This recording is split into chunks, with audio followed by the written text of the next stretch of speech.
Good morning, everybody, and welcome to this event, Scottish Government Hydrogen Policy Opportunities for Academic Researchers. Apologies for the little groanings there, quickly ironed out by our excellent technical team. So my name is Stephen Mark Williams. I'm the Executive Director of ETP. ETP is the Scottish Academic Research Pool in Energy. So this event is co-hosted by ETP and the Hydrogen Accelerator, and also supported by the Engineering Research Pool, SRPE, Caroline Cantley, and by ScotChem, which is the Chemistry Research Pool, Bill MacDonald. And particular welcome to the panel today. So Stuart Mackay from the Scottish Government, Veronica Noon from Scottish Enterprise, and Professor John Irvine, who's the chair of the Hydrogen Accelerator.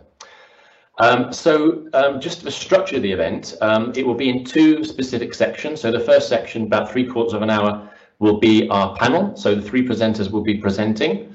I will MC that. You will then get an opportunity to ask those three presenters in the form of a panel questions afterwards. Okay, so there'll be no questions in between the presenters, but there will be an opportunity of an hour and a half afterwards for a Q&A session, which will be hosted by moderators Graham Cook of the University of Glasgow, who's the ETP Theme Coordinator, Energy Conversion Storage, and Jerry Agnew, who's the Director of the Hydrogen Accelerator. Now, as far as the technology is concerned today, we're using Teams, and there are two methods of communication. So the first is via the chat function, so that won't be moderated, so you feel free to just to put comments and stuff in there. If you actually want to ask a question of the panel during the panel discussion, then please put a question in the Q&A section of Teams. Okay, so that will be moderated.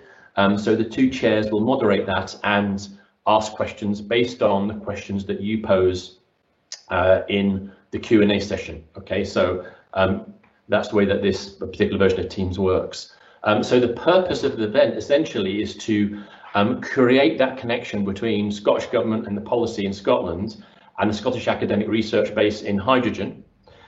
So this is the opportunity for our academic researchers to probe policymakers on what their ambitions are over the next, obviously, 25 years in hydrogen. We have the Scottish Government and Scottish Enterprise here who will be presenting in bite-sized chunks their work around hydrogen policy. As you know, that there were three documents on hydrogen and wind issued by the Scottish Government just before Christmas, and Scottish Enterprise are currently working on a hydrogen action plan. So this is your opportunity to find out more about that, so that following on from this event, ETP will then be having a discussion with the Scottish Government about where we can go next, which may include setting up a hydrogen theme as part of, at the moment, as you are aware, ETP has 12 themes, and it may be that it might be appropriate for us to set up a hydrogen theme to act as a hub for hydrogen research in Scotland.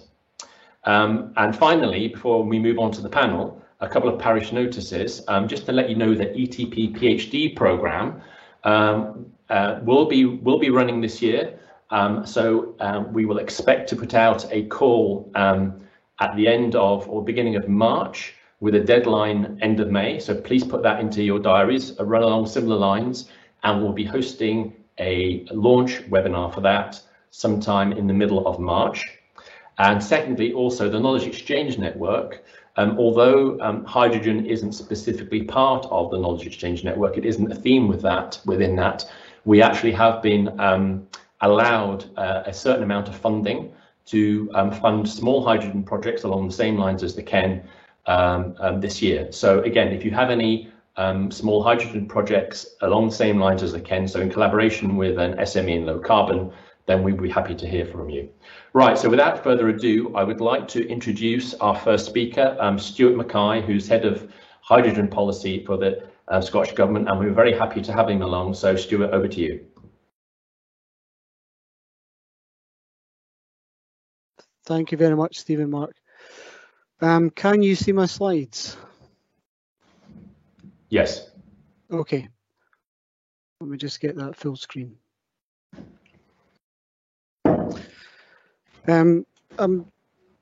Thank you for joining today. I know it's quite a big audience with quite a broad range of interests. What I'd like to do just now is take you through the hydrogen policy statement that the Scottish Government produced last year. And to do that and to go back in time a wee bit, we're going to take you through a bit of the work that we've done leading up to that. This is my first slide. This is also my last slide, which I'll get to, and I'll talk about that picture at the end of this presentation. So this is me. So why are we interested in hydrogen as a government? Our climate change targets, as a lot of people will know, are very challenging in Scotland and world leading.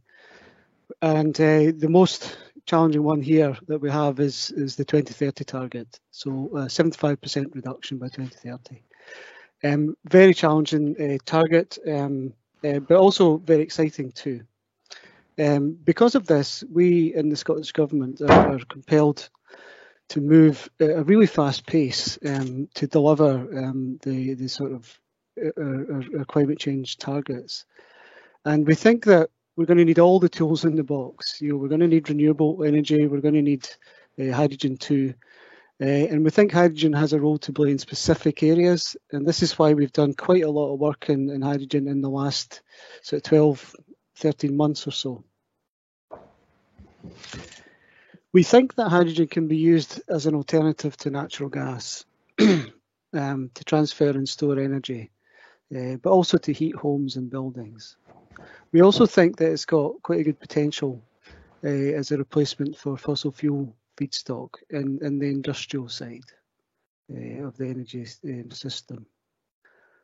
In transport, especially the kind of heavy end of transport, so if you think of buses and lorries and trains and ships, the kind of bigger items, and also the heavy duty vehicles, you know, vehicles that are fleets that have really heavy duty cycles, we think that hydrogen has a role to play there as well.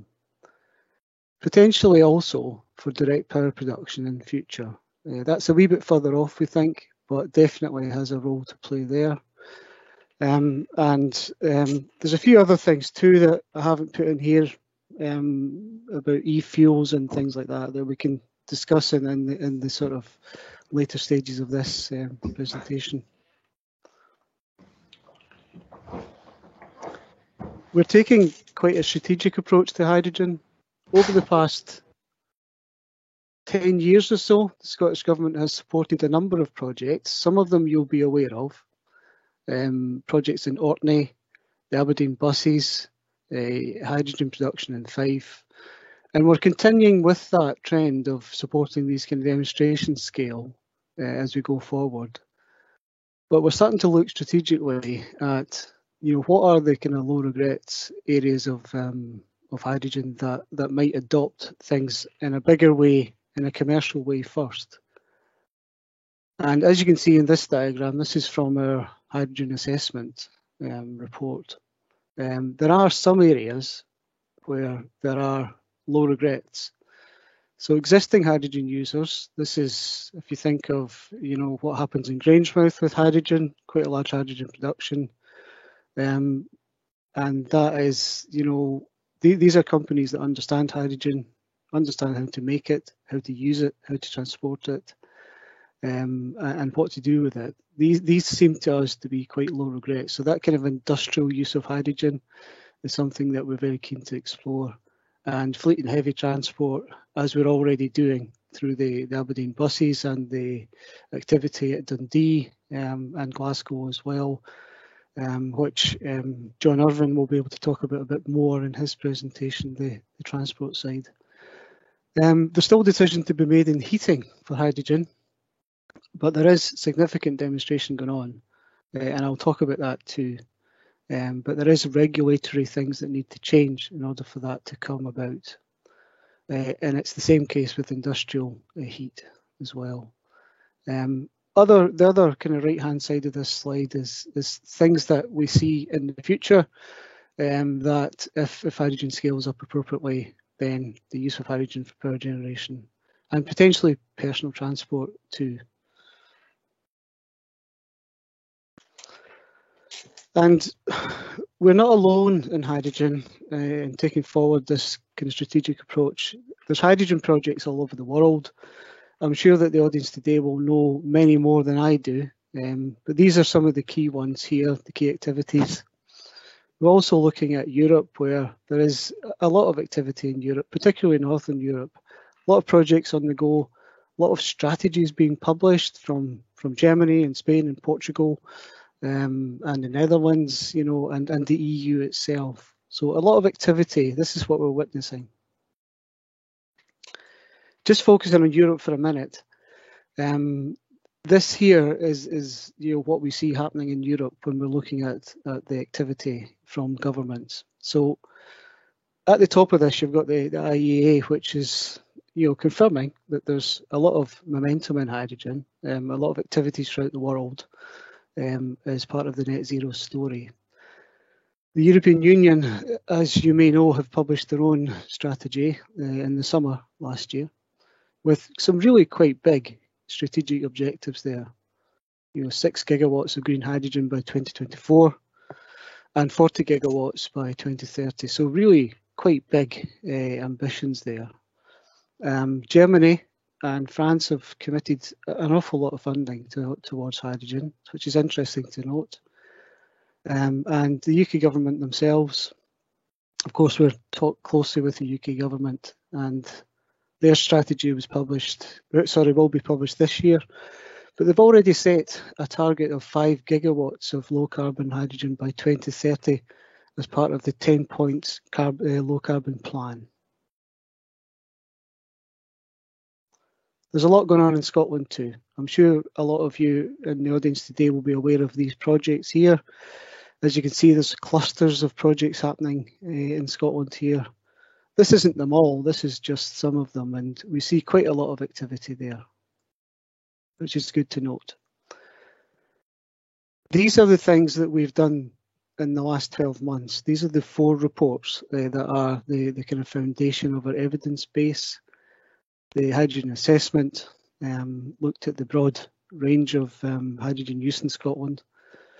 Wind to green hydrogen was specifically offshore wind to green hydrogen, and that was a really interesting study.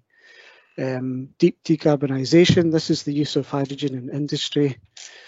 And of course, this led up to our policy statement, which is quite a high level statement, but we think it covers the range of the things that we need to cover at the moment. The assessment report was our biggest piece of work, and it took most of last year to do.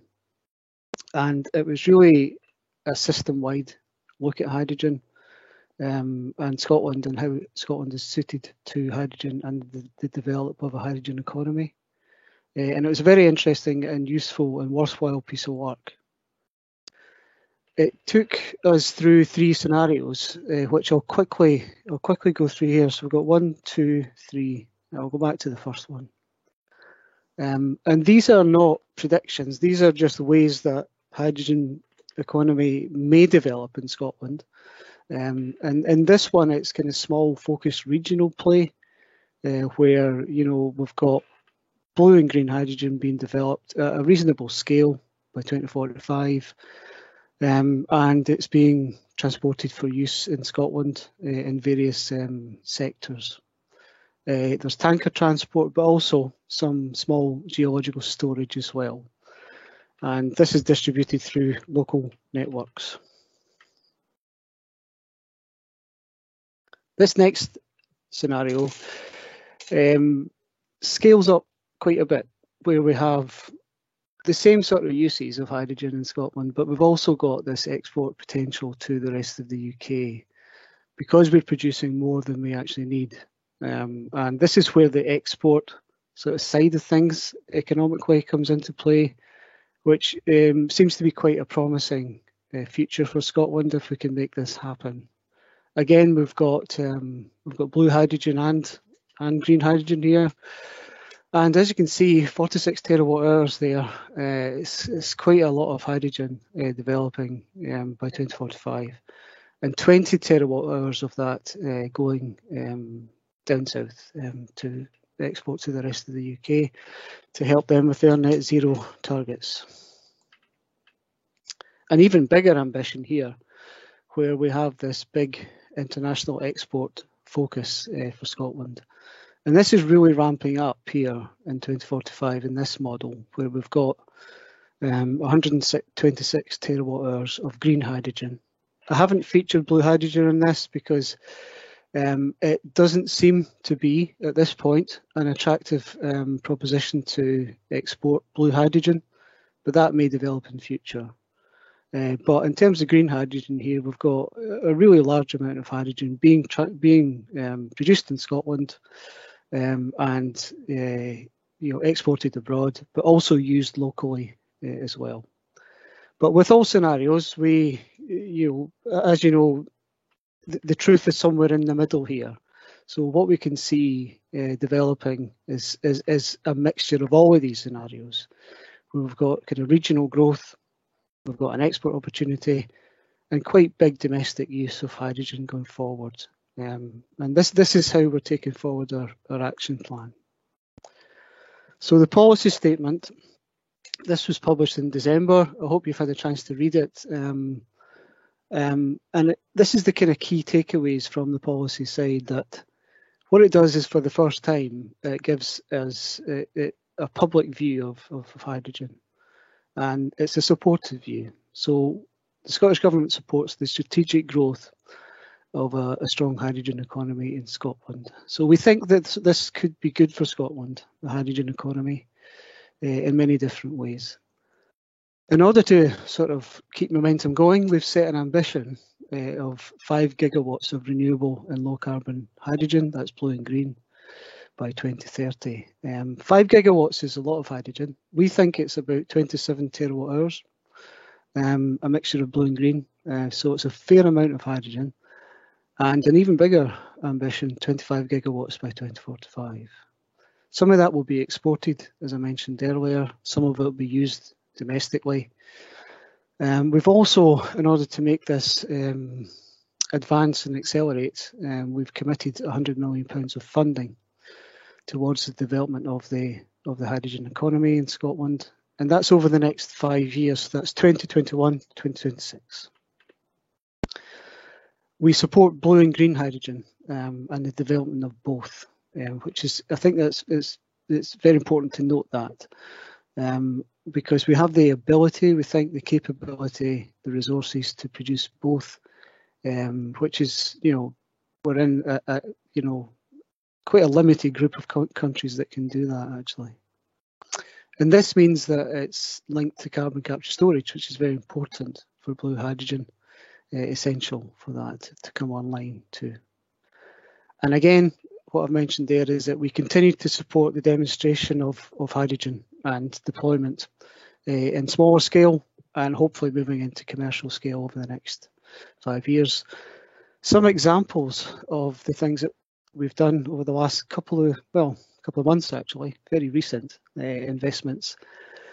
This is an investment here that just before the end of last year, we funded a project to introduce a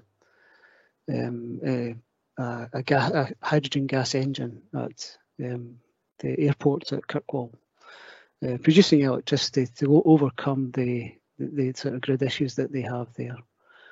So that's being installed in the next month or so, and we'll be starting to work quite soon. And it just shows another use of hydrogen that we think is part of the picture. Small scale, but useful to note. Another useful to note project is this here, which is the flow cell vanadium battery system in Orkney. Another way to try and even out the intermittency of the renewable electricity supply there. Our flagship project is this project, which is H100.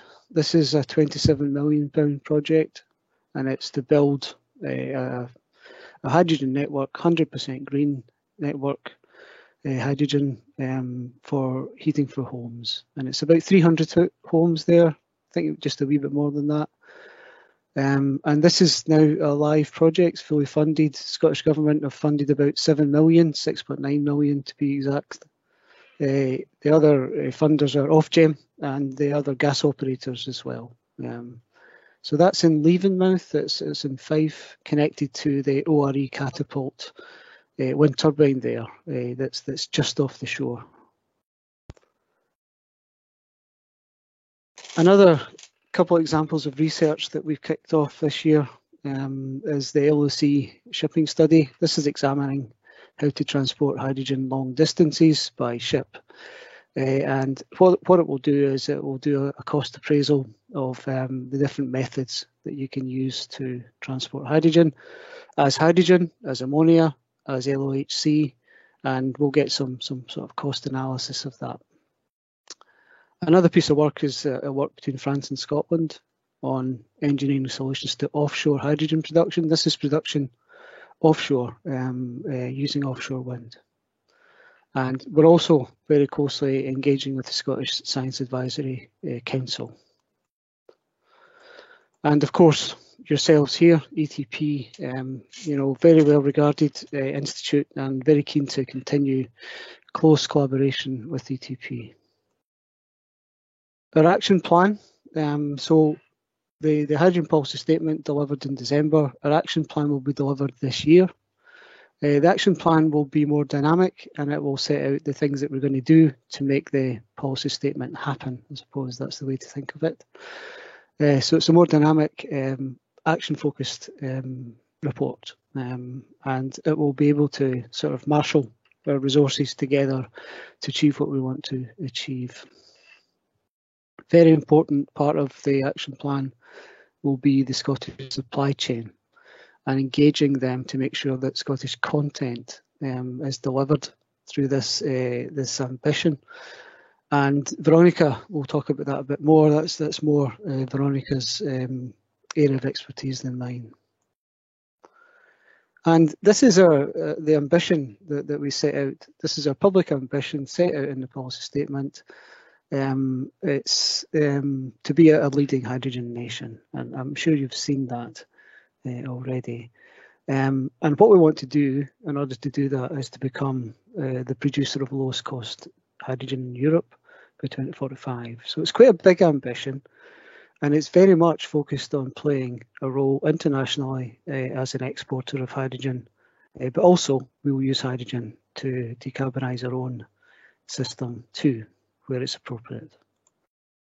Back to this is something that was commissioned about 2 years ago, and this is a vision of maybe what might happen in the future.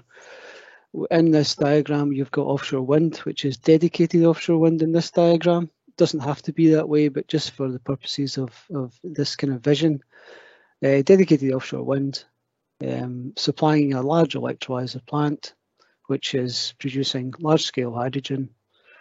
Activities happening at the harbour and port there, storage and the transportation of hydrogen to international and UK markets, but also serving the indigenous need there of industry, heat and transport where appropriate, and also potentially, not to forget, an oxygen market. It could be a potential other revenue stream for this type of plant. So this year we're looking to try and work through how we would consent such a thing as this. So that's one of the pieces of policy work that we'll do this year, is to provide guidance on how to consent such a thing. This will be done through part of a larger programme just now, which is kicked off just about a month ago, which is an SEA on the action plan. So this is a strategic environmental assessment. We've appointed consultants to take that forward to understand the environmental impact of our plans going forward for hydrogen. And Stephen Mark, I'll leave that there. That's my last slide. Thank you.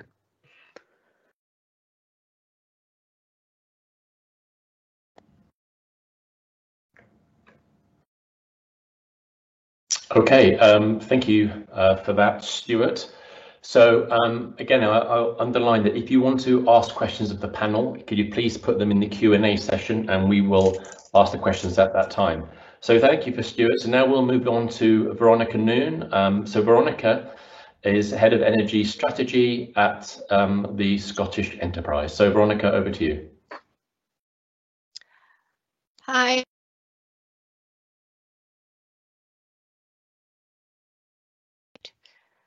Right,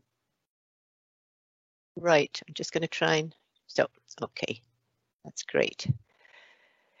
So it's clear from what Stuart has said that clean hydrogen is going to play a major role globally in the transition to net zero, and Scotland's assets, natural, human and physical, mean we can be a major player and reap significant economic rewards in this emerging global market.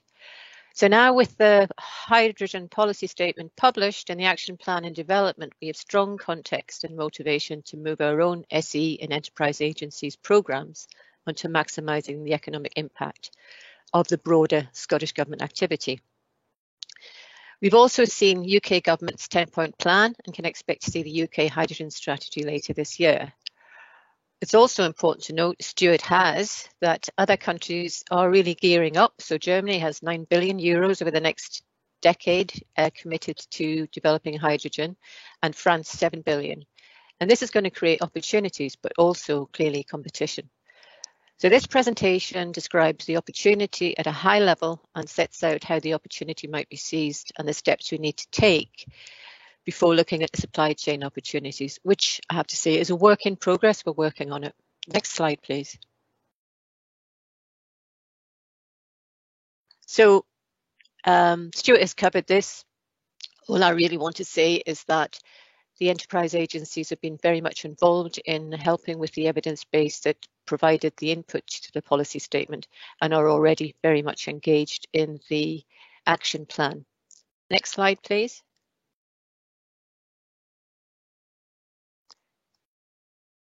We know that a huge amount of both renewable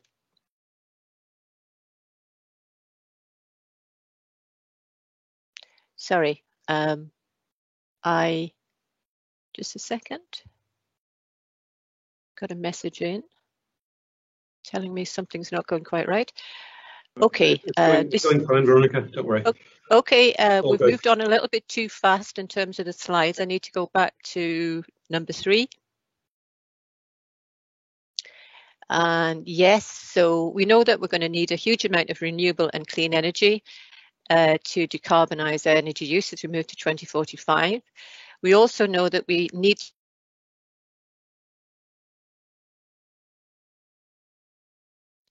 So these 3 scenarios were developed as part of the Hydrogen Assessment Project. I think that Stuart has talked through them.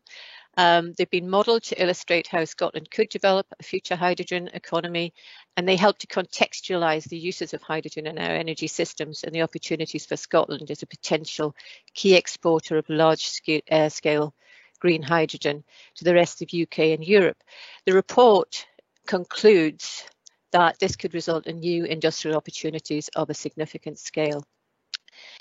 The headline figure for each is in there. What I would want to say there is that hydrogen production is the biggest absolute contributor of value, with the potential to generate nearly 20 billion of GVA and employ over 200,000 people in 2045 in green export.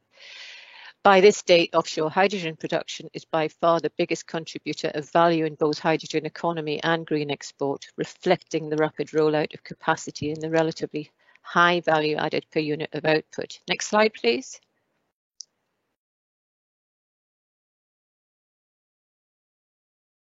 Next, thank you. And this slide really is just giving a little bit further detail behind those scenarios, showing GVA on the left and the jobs on the right, and breaks it down by key areas of value. And just to reiterate that the slides show that in scenarios A and B in particular, production is where the greatest prize is. Next slide, please. And this one is really quite an interesting but perhaps difficult to read slide. Focuses on different parts of Scotland and how they can add value to the growth of the overall sector. So just by way of illustration, and without going through all of the details on the slide, on the islands, it's largely green production, green hydrogen production within integrated energy systems context, where knowledge-based services, say design and consulting, would be used. Also platform assembly, electrolyser deployment, and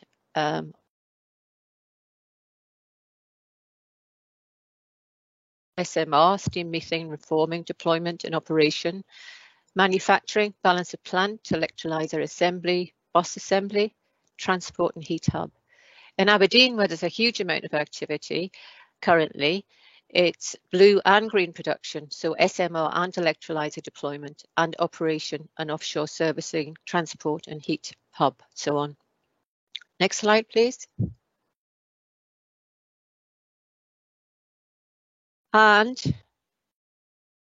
Scotland could grow a strong hydrogen economy, supporting jobs and GVA growth. The Hydrogen Assessment Project did a detailed assessment of the supply chain opportunities, and this was actually further followed up with the green hydrogen production project that the research that Exodus led on. There are key areas of strength within Scotland, within the supply chain, but gaps remain for both blue and green hydrogen.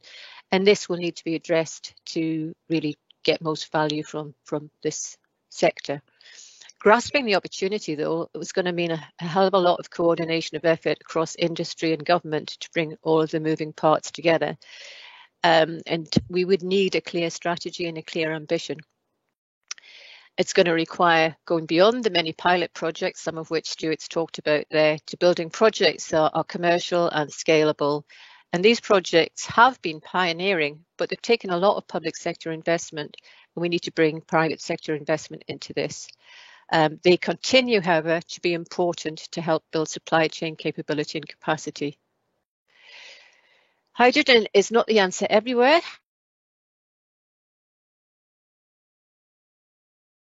Some which will go down the electric route, that's absolutely clear. But hydrogen will play a role in certain circumstances. That said, within an energy system, hydrogen has a pretty unique role in integrating vectors. I think the final point I want to make on this slide is that we really need to move quickly. We've got the momentum now, but other countries are moving their own hydrogen agendas forward as well. Next slide, please. And as Stuart said, there's a hell of a lot already going on. The really interesting thing about Scotland is that there's been a vast array of really pioneering projects on the ground, and that's without a strong policy push. The strengthened policy framework should help Scotland to build on the projects, scale them up and commercialise. However, without projects on the ground in Scotland to demonstrate and commercialise hydrogen production and supply at scale, Scotland's not going to be able to unlock its potential nor attract supply chain transition and investment.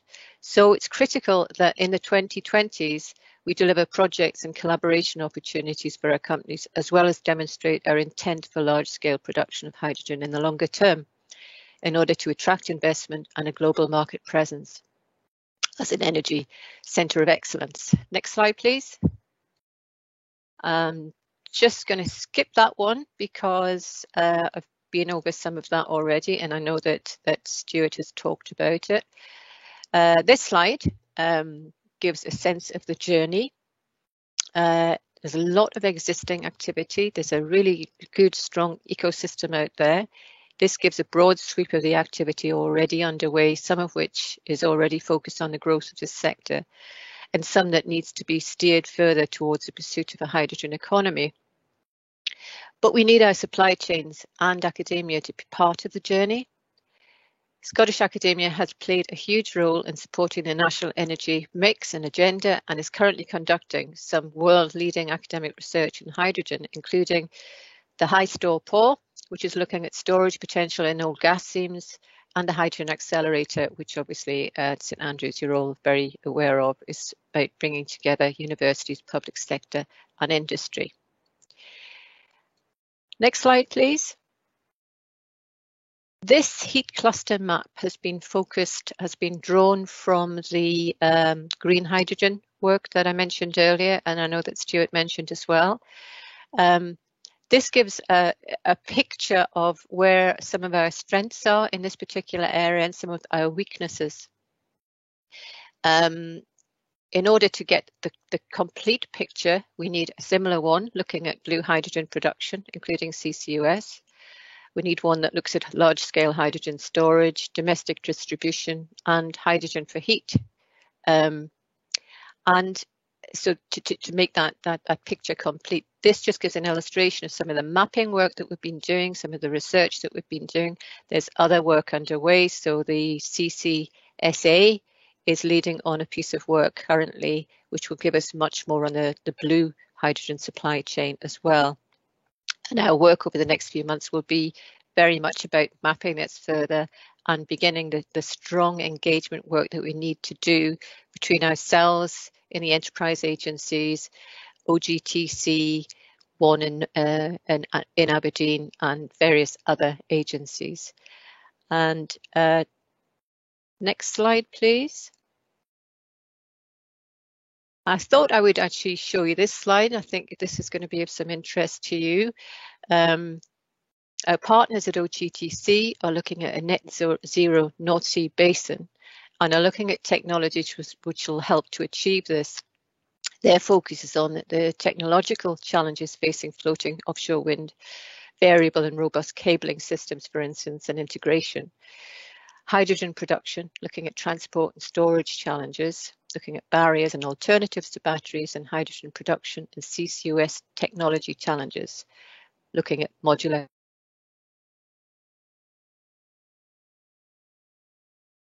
Setting out what the challenges are in terms of where we need to get costs down and in which elements there need to be cost reductions, and working on the various technologies around that. And we will be working very closely with OGTC around that activity. Next slide, please. And this is my final slide. The Scottish supply chain is well positioned to support an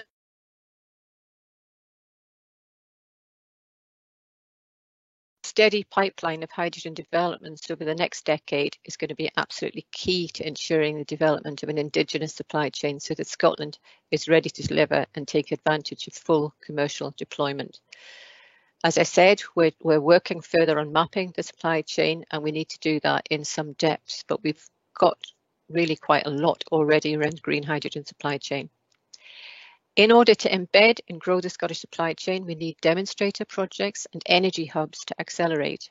We need to continue to work with offshore and onshore wind developers to promote the opportunity for hydrogen. Targeted challenge funds could be developed to support industry supply chain collaborations, energy hubs to act as clusters to accelerate activity and supply chain transition and growth. For example, the Energy Transition Fund up in Aberdeen. And that's all I want to say. I look forward to the questions. Thank you.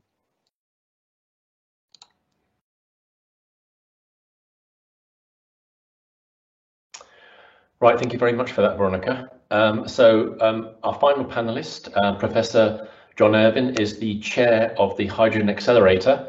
So over to you, John. Okay, have we got the slide? Can you see my slides and hear me? Yes, I can hear you and see your slide, John. Perfect, thank you. Okay, so yeah, it's very nice to be here and very good to continue working with ETP and the Hydrogen Accelerator. Just one thing to announce before I start is that there will be a BDM starting I think next month. Liam McCarran, who will work, will be under, be linked to St Andrews, and Graham is theme leader, so it'll be Graham Cook and myself and the Hydrogen Accelerator team that will be advising him. So that's a really important development.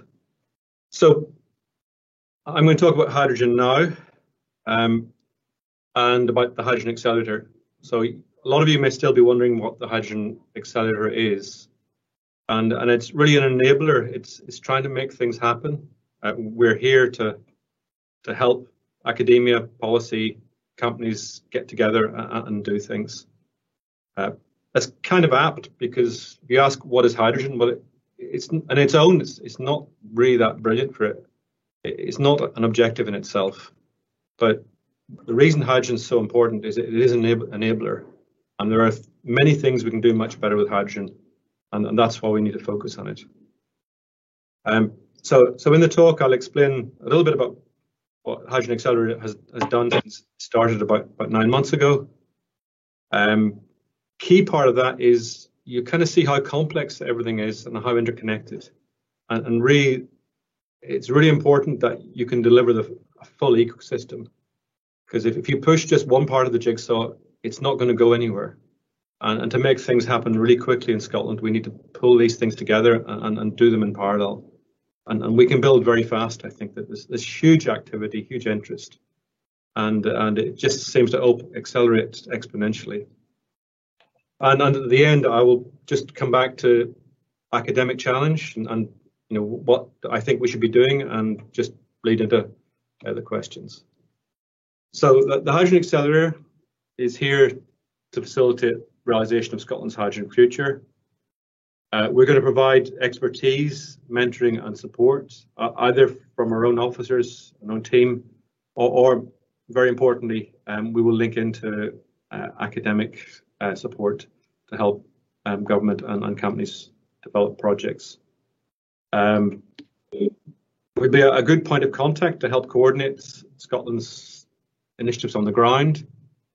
We're looking to create new opportunities, and of course, as we all know, hydrogen is key in defining and delivering decarbonisation in Scotland. So you could say we do technology assessment, engineering optimisation and standardisation, we do matchmaking, and we do outreach and communication. And we do that as part of a much bigger system, and we want to bring everybody together. So we'd like to increase the expert capacity, not just the Hydrogen Accelerator, but to build and link to people across the Scottish community. To improve coordination, I think we can do things really fast if we work together. And we'll also keep an eye on the evolution of hydrogen-related technologies, and things like safety are really important. We can't afford to make some mistakes that have been made in other countries. So it just needs common sense and a little bit of care and some good engineering. As has been mentioned, the two previous speakers, Scotland's renewables and offshore and onshore wind is growing at a pace, and so much so that it's very easy to see we've got much more renewables than we'll be able to use in the very near future. And one example is the NNG wind farm, which you can see from my back door, which is why I repeat this. But there's a lot more going on, especially further up the east coast. But that alone is half a gigawatt. You've seen similar slides to this before. There's a lot of things going on across in Scotland. It's really the seeds are being sown, and we just need to link these together and build on these. The Scottish Government has an ambitious timeline, so we're looking to the public sector fleet decarbonised by 2025, emission-free city centres 2030, phasing out of new petrol and diesel cars 2032, rail passenger services 2035, flights within Scotland 2040, and net zero by 2045. And of course, as you'll know, the Hydrogen Accelerator is very much focused on the transport aspects from hydrogen. So why hydrogen? Why not batteries? Well, batteries are just fine and will do a lot of things that we need. But you just need to think of where batteries are king and where hydrogen delivers. And it's for larger vehicles, buses, trucks, ferries, and maybe some low-end flight you can do with hydrogen. For something like transatlantic flight, you probably have to go to synthetic fuels and ammonia, and that's also going to be something very important for long-distance shipping. An illustration of where things might be happening. That these are thoughts about Glasgow and trying to develop a net zero fleet by 2030. So there's innovation in developing vehicles like road sweepers, refuge trucks, etc., going on across Scotland. We're working at hydrogen generation facilities in Scotland through industry, developing charging and hydrogen business models. So very often you'll want to charge centrally or provide hydrogen centrally for fleets. System integration is really important. tech transfer, creating new industry around batteries and hydrogen buses. That's progressing at a pace. Refueling is really important and a real challenge. We need a lot more hydrogen to redo what we want, but obviously you need things to do it with as well at the same time. And a lot of interest in ferries and shipping, and indeed in the long term, it's hard to see hydrocarbon fuels being used offshore, and it's got to be some sort of hydrogen-based fuel. JIVE 2 is the Dundee Bus project, and the Hydrogen Accelerator has also helped here.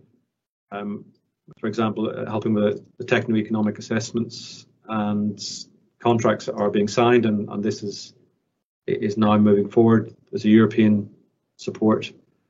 That's linked very much to MSIP and the hydrogen refueling station that will be placed there.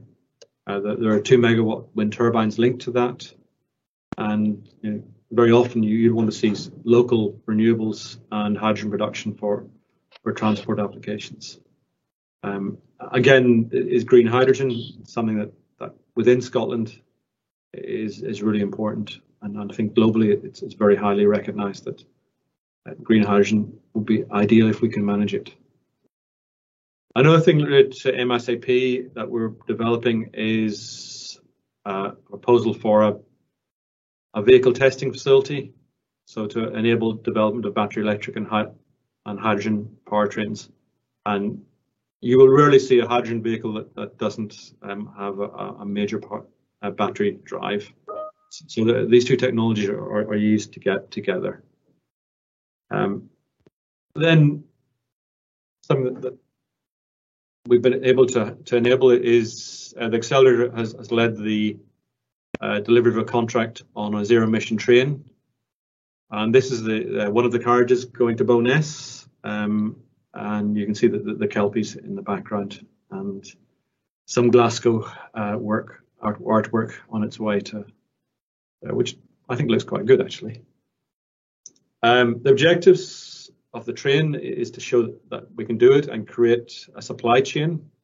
Hydrogen trains have been developed before. We want to create economic opportunities for Scotland. We want to create high quality jobs, and we want, again, to develop the supply chain. That's really, really important. The contract, the procurement and the contract has been delivered by St Andrews and the Hydrogen Accelerator, Transport Scotland, MSIP, Scottish Enterprise, and SNC Lavalin. And that's created a huge amount of interest, and suppliers are actually ringing me up on cold calls every week.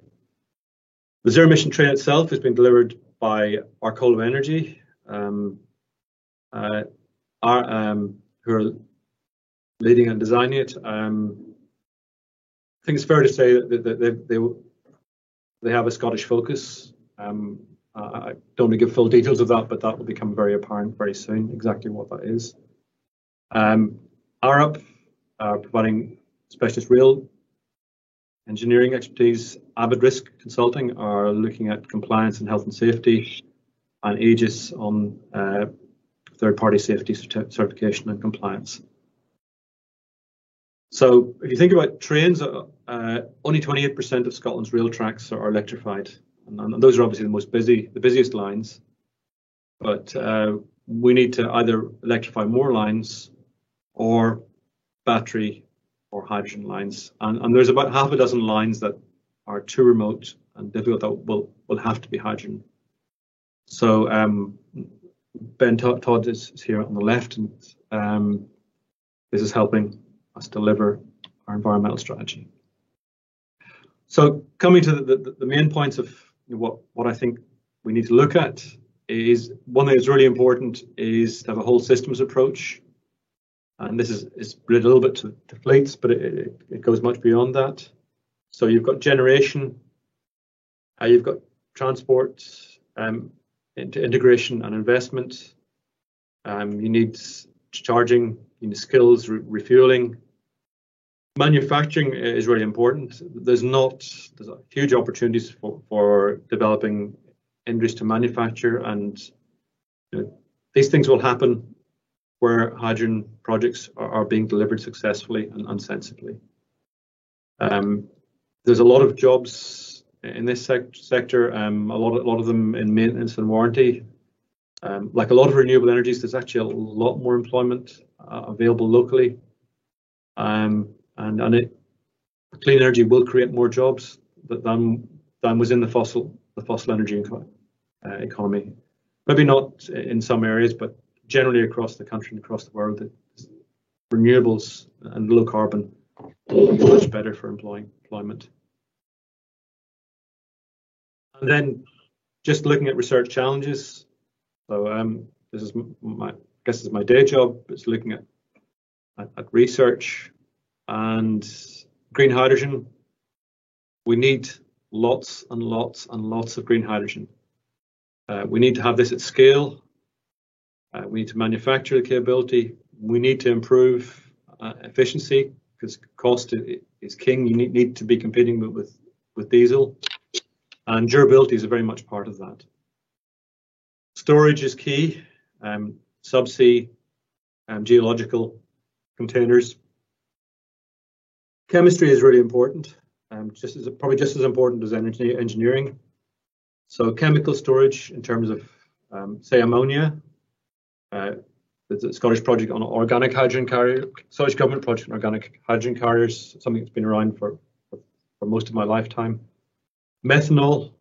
There's also utilization. So the chemicals industry already uses a lot of hydrogen, and future chemical industries will use more. Cement production can use a lot of hydrogen, and steel also, although that's probably not within Scotland, but we could look to export hydrogen for that. Utilization of carbon dioxide, and that's a really good way of storing it. Hydrogen is really important, as I said, for large vehicles, fleets and trains. In marine applications, we should be looking to fuel cell drive. And the fuels of choice, I think, are ammonia and methanol. So that these are not only carriers, but they are easy to convert on board. We've got to work with battery technology and other electrochemical techniques. So integration of and optimizing what gives you the best cost solution in transport. Feeds is very important. One thing we can do quite quickly is put 20% of hydrogen into the gas grid. That's slowly getting closer to being acceptable. And that saves CO2 today, not in 10 years' time. There's a lot of interest in the H2 grid, and that's very much where the blue hydrogen has a really key role. But that will take some time, perhaps. Combined heat and power and working hydrogen fuel cells with heat pumps is really important. We have a vast need for skills. We're going to create lots of jobs. We need people to understand and be able to use these things. And people like Lewis Castle College have got a lot to offer in developing courses for people. Safety is really important. Economics, cost has to be appropriate. The value to the economy is really important. There are legal aspects, there are ethics, there's energy justice, and the question marks are for just to add to that.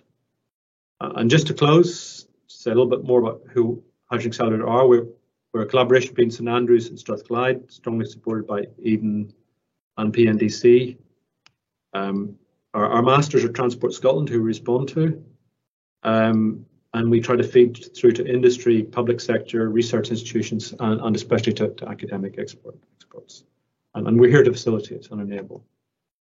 When I say we, I mean Snea, Fiona, Martin, and Kimberly. These are our key people who we should please come to us, and we're here to help. That's the purpose of the accelerator. That's the prime purpose. And just to close on our contact slides, contact details. So, thank you for listening to me. And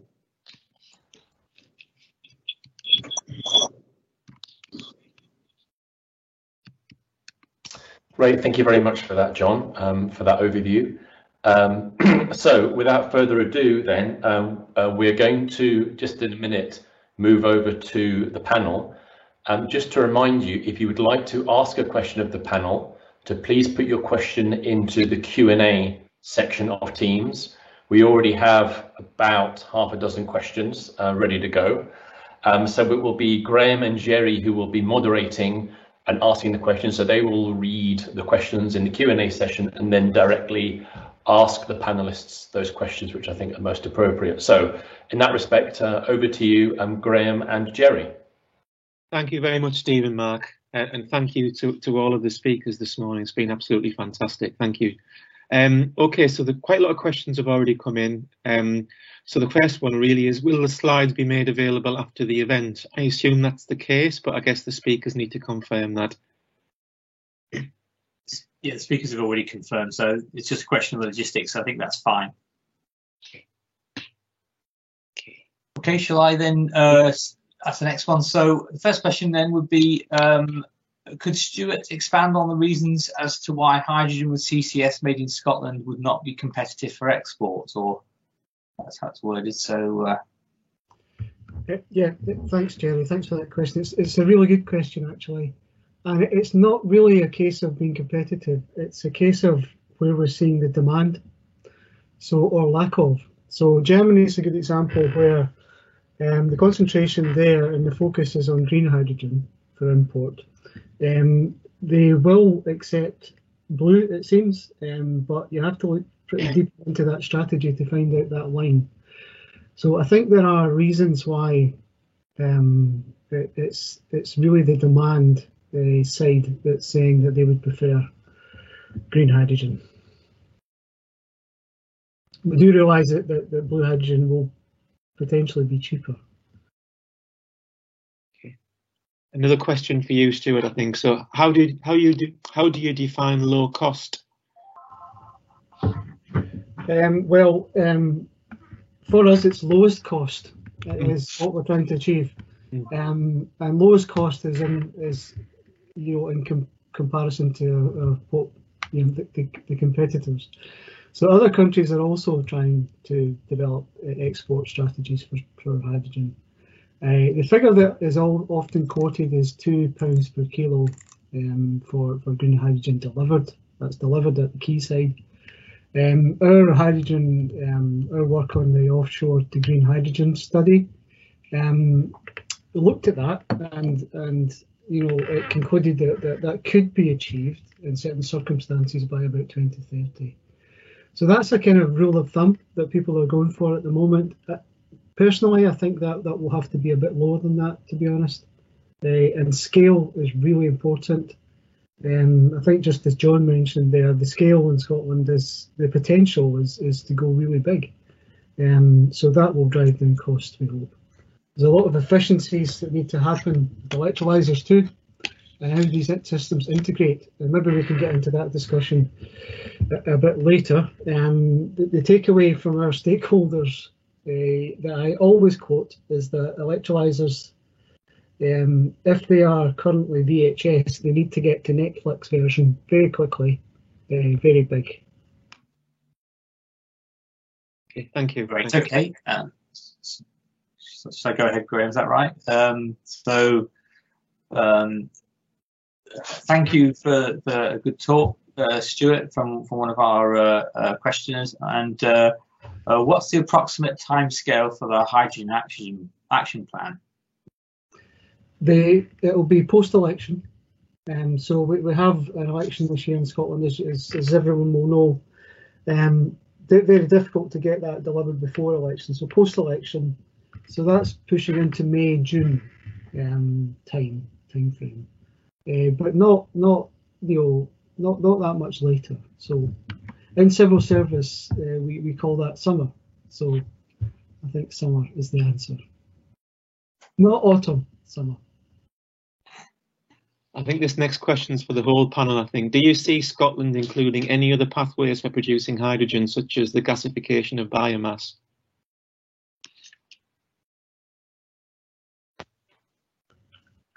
Could I answer that a little bit? Yes, please, John. Yeah. I mean, one of the if you gasify biomass, you can also produce synthetic fuels from that. So I wouldn't just necessarily go straight to hydrogen, because if we're looking at fuels for flight, then it's hard to see anything other than Fischer-Tropsch fuels giving a green alternative. So I would certainly look at that. You can get hydrogen from it, but you should also look at what the alternatives are. There's a lot of useful stuff in there, like with high energy, that can be perhaps capitalized. Thanks, John. Okay, and then the next question is around separate funding support mechanisms available for Scottish SMEs in the hydrogen tech sector. So again, it's not targeted at a particular panel member. Who would like to go first on that? Is that something in your space, Veronica, or should we take it to John? No, I'm not entirely sure what the question is. Is it that will there be separate funding for hydrogen SMEs? I think that is the question. I think what we're looking at here is trying to develop the ecosystem to support hydrogen, and that will go through from early stage R&D within SMEs and upwards. So I can see that there will be more targeted support for those sorts of enterprises. And, we'll see as we go through the action plan and develop the work streams within that, just where that will be focused. But yes, I mean, absolutely, there will be additional support in this area. John, would you like to add anything there in terms of could the Hydrogen Accelerator help in that space? Yeah, you thought better than I did. I thought I shrugged my shoulders, but actually, yes, we're putting together a package of funding sources.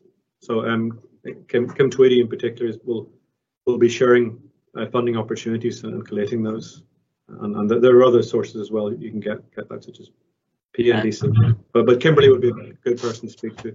Jerry, is there anything? Yeah, the big picture end. Yeah.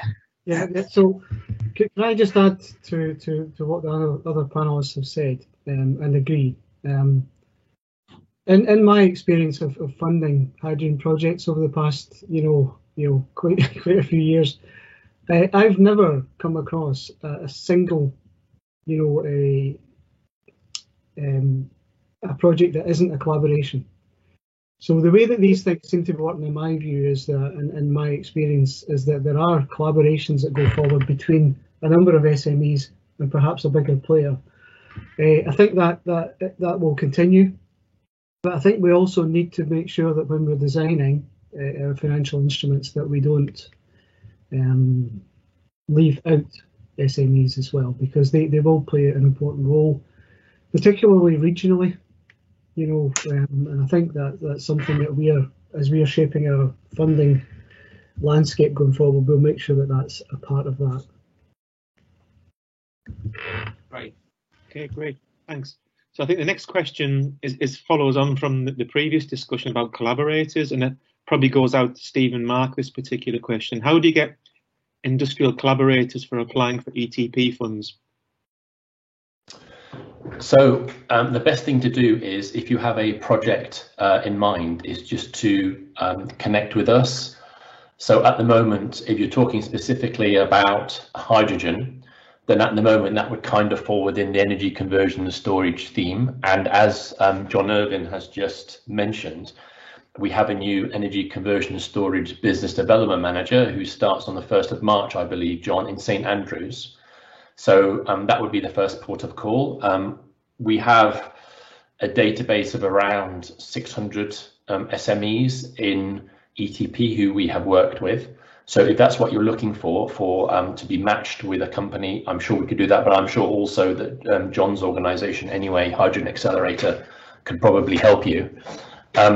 If you already have a collaborator, then just come along with your project and we will assess it with a view to ETP funding, but also we assess projects for suitability for other funding as well. It's not just ETP funding. I know, John, do you have anything else to say about that? Obviously, Graham's theme coordinator, so Liam will also be responding to theme to Graham. And yeah, these days moving to working in St Andrews, it doesn't quite mean working in St Andrews.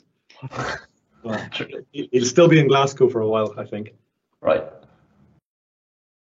Okay, so that's great. So the next question has got a few different angles to it. It's about the rationality of building another infrastructure to distribute hydrogen when the questioner believes we could use the existing power grid. So I thought there's a couple of angles to go down there. So Stuart, would you like to talk about the feasibility of that in relation to what you've found out during the activities that have been going on in the last few months?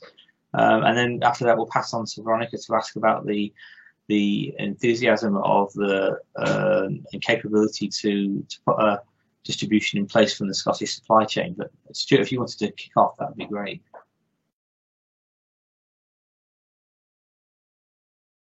Oh, something's going on there. Stuart, you're muted, I'm afraid. I beg your pardon. Jamie, in terms of that question, is the question around the gas grid or is it the electricity grid? Just to be sure. I'm reading it as being that why don't we just use the electricity grid, the power grid? I would guess the power grid would be the electricity grid. So yeah. Okay, so using grid electricity for green hydrogen production is something that's worth exploring, and that's part of our plan, but it's difficult to say that that's green. So when you get into certification of green, etc., and standardization, particularly if your green use of hydrogen is connected to things like RTFO, Renewable Transport Fuels Obligation, I don't think it would stand up to be green because your grid is not green. It's annoying in Orkney because they do have a green grid, but it still doesn't qualify. If you're going to use that, then we need to design our systems to cope with that, because it does make sense to use grid electricity when we can, and how to classify that is important. Using the gas grid to move hydrogen about is another idea that is really sensible to do. It's really sensible also to repurpose oil and gas pipelines if we can, to store hydrogen perhaps in future, through inserting a sleeve. So all of these options of repurposing and reusing what we've already got instead of spending new money, it's a very Scottish approach, and it's something that I think we need to fully explore. Okay, and John, would you like to, thank you very much, Stuart, would you like to just, I see you're very keen to come in there. Did you want to comment on that? This is a hobby horse, so it's quite, you wouldn't convert electrons to hydrogen if you could use the electrons. It's you lose a lot of energy, so you would never do that. But if you think about battery vehicles, the grid is nowhere near powerful enough to cover the amount of battery vehicles we have, never mind to start producing hydrogen as well. So the costs and the ability of the grid to cope is, it's a threefold increase in the grid for electric vehicles alone. If every car was a battery car. So yes, we'd love, I think using the grid to produce hydrogen would be fine, but it's just it's really far away from being achievable. It would cost much more than what Stuart is proposing. And the gas grid is a very attractive way of moving hydrogen. So a lot of energy in the gas grid. Yeah, John, the point about the grid I was making was that there are examples where curtailed electricity, electricity that's not needed, it could be used there. So we have a system benefit of hydrogen that we need to explore. And also, it depends what you need that energy for. If you need a molecule and not an electron, then hydrogen's a good option. And if you have too many electrons and you're not using them, it might be quite useful to adapt your system to divert that to hydrogen creation, hydrogen production, so that you can use that molecule in a different way. So I agree with John. It's just I just had to finesse that just a wee bit. Sure. And Veronica, would you like to comment about the supply chain capabilities in Scotland to do this? I mean, how practical is it for us to go beyond the electrical grid and create a a range of other ways of delivering the energy to end users, and how would the Scottish supply chain fit into that? Yeah, I think I unfortunately missed an awful lot of the response there, because I don't know if you noticed that I was frozen out because I've got intermittent internet connection here. So the question was around the supply chain. Yeah, it's about going beyond the grid. The original question was about, could we just supply all the power through the grid, and it's moved on to having recognised the need that we can't simply do it entirely with the grid. It'd be worth just addressing the practicality and the potential for the supply chain from having the hydrogen infrastructure that you would implicitly need. Okay, I'm really sorry, but it is intermittent, so I didn't hear all of that. But yeah, I mean, I think that the work that we've done on the supply chain is showing that we do have some real strengths in it, and there are developing the technology within Scotland by further innovation or by bringing it in from elsewhere. I think the conversation about the grid versus sort of decentralized activity, absolutely. I mean, I think we've seen examples all over the place of where it is possible to look at the demand and supply and distribution within local energy systems. So I do think that we do have good supply chain strengths in those integrated systems as well. So I think that there are some real opportunities there. Yeah. I think the next question goes to the whole panel. So what's the appetite of the major oil and gas players in Scotland to transition to hydrogen, and what are the key areas of challenge in doing so?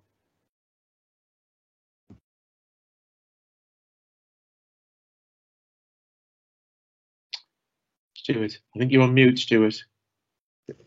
Yeah, I was just waiting to see if anyone wanted to go first. So the appetite from the oil and gas sector is growing. I think that's the way to describe that. There are some big companies getting really involved in hydrogen and making some investments in hydrogen too. Are they important? Yes, they are. I think they are. Particularly in blue hydrogen production, but also the skills that they have to move into green hydrogen production is not to be underestimated as well. The other key movers in this hydrogen sort of environment just now are ports and harbours, and a lot of them have oil and gas backgrounds too. And where there is a refinery, for instance, there seems to be, you're near a port. And we're seeing evidence of this activity in Antwerp and Rotterdam and Hamburg as well, in Grangemouth and, Aberdeen, South Harbour, all that sort of stuff. So, yes, I think they're an important part to play. We also have, from Transport Scotland, we have a just transition concept that we really want to embrace. So, moving people from, adjacent industries like oil and gas into hydrogen would be a sensible thing to do, and that'll be part of our skills outreach. I think a company that's a good example of that is Hydrosun, if anyone knows that company. That's oil and gas, but also, over the past decade or so has moved into hydrogen too. So that's a good example of a company that is moving, its board is moving into hydrogen, in quite a big way as well. I would just add to that. I think Stuart's absolutely right. There is a growing interest, as you might imagine. We're seeing interest in blue and green, predominantly blue. We are seeing it through the Northeast Carbon Capture, Utilisation and Storage Network, where there's quite an impressive array of companies actually very interested in all of the work that's going on around that. The roadmap for decarbonisation and so on. So interest in hydrogen from that point of view. I put up a slide from OGTC, who are working with that sector very, very closely, looking at the opportunities that there are across the different technology areas, floating wind, in storage, in transportation, and in CCUS. So, you know, with their kind of net zero solutions center, bringing in industry in that way is actually, you know, that there is that growing interest and recognition of the importance of this. So I think that we're seeing a lot of really, really useful activity here. Hydrosun is a great example of that, but there are others. There are real opportunities to transfer some of those technologies into this sector, and I think a bit of an appetite to do just that. Thank you. Thanks. Okay, and so for the next question, there's what research is needed to enable more widespread hydrogen, more widespread applications of hydrogen, e.g. for fleet applications. I'd propose to put that to Fiona, if we could, just to start with. I know she's sitting there waiting to produce the end remarks, but I can't think of anyone better than Fiona to talk about the fleet angle of what the fleet need from in R&D to deploy hydrogen, and then we could go to John and widen it out to the more general question. Thank you, Jerry. Good morning, everyone. Yeah, so I suppose in fleet terms, it is it's chicken and egg, and that's the challenge, is to get the hydrogen production side up and actually have the offtake. So very much focus on transport applications and heavy fleet vehicles, as we mentioned earlier on, but they're not readily available. So there's a big opportunity in Scotland to really build up that Scottish supply chain as well. But we really have to scale up, and so that's the real big challenges that we have. So getting that hydrogen fuel up, get the economics right in that production of the hydrogen, and also really trying to accelerate the uptake of heavy fleet vehicles, trains, and ferries, etc. That's where the opportunities really are right now in R&D, and getting the economics right is key as well to that. And John, would you like to discuss how those needs map into the R&D space in more detail? Just to add to the oil and gas piece, the Norwegian government has funded some very exciting green hydrogen projects being delivered by oil and gas companies. Really impressive. So happy to tell you more about that later, but they're good. In terms of the fleet, I think it's cost of the hydrogen is the ultimate thing, and my research would be always like to develop generation 2 and generation 3 technologies. So generation 1 is there, but we can get more efficiency, lower cost, and more durable hydrogen production. So I would say those are the basic research challenges, if that's the angle, and that's really important. There's only a very small number of electrolyzers being produced at the moment compared to what we need. So it's a reflex of it there. Stuart. Yeah, Yeah, I was just going to add to that. So in terms of hydrogen production, and I think what companies need is a bit of confidence that hydrogen is a thing. And part of our policy statement, they're setting the ambition for 5 gigawatts by 2030 was in part to signal to industry that this is going to be an important part of our energy structure going forward. 5 gigawatts of hydrogen for Scotland is about 27 terawatt hours, for those who think of it that way. In Scotland, we use 160 terawatt hours of energy a year for our country. So 27 terawatt hours is quite a lot of hydrogen. So that what we hope to do with that is to send a signal out to the market and to the industry about the ambition of Scotland to produce large-scale hydrogen quite quickly. By 2030 isn't that far away, and hopefully that might help to settle the minds of fleet owners, for instance, Fiona, who are wondering where is this hydrogen going to come from? Where are the vehicles going to come from and the technology, but also is that hydrogen going to be there in reliable quantities that I can count on at a price I can afford? I used to run a fleet. I used to be a fleet manager myself, so I know the way that people think in that sector. So we're hopeful that signal, has, at least started the conversation anyway.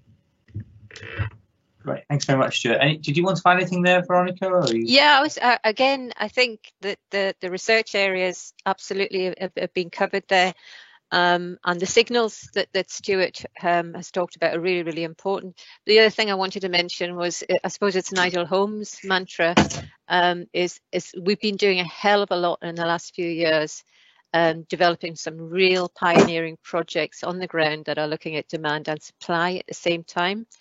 And we're learning by doing, and we've got to continue that learning by doing, as well as doing this additional research and throwing out the signals to investors and so on, because that is actually beginning to really reap rewards and is also helping us build a supply chain already.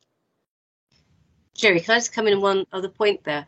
To talk about the zero emission train project, for example, where we're looking at building up that Scottish supply chain. What's quite sad during that process is that all the high value items on componentry are not manufactured in Scotland or the UK. They're all from abroad. So there's a big opportunity during this process. We're reaching out to oil and gas companies, for instance, to see how we can support them make this transition into the hydrogen sector, when they get creating and keeping those really high value skilled jobs, as well as all the componentry, rather than all the widgets. Yes, we'll have them in Scotland. We need the high value componentry. That's where we need to go. John, were you going to add something there? Yeah, well, Veronica said something that raised my hackles a little bit. She said we should be doing learning and doing, in addition to research. There is no funding going to research from the UK government at present. There's a lot of good words, but it keeps getting shelved. We've been trying for 3 or 4 years to get hydrogen and fuel cell projects up and running. And it'll only be a small amount of the budget you need to do to learn and do and demonstrate.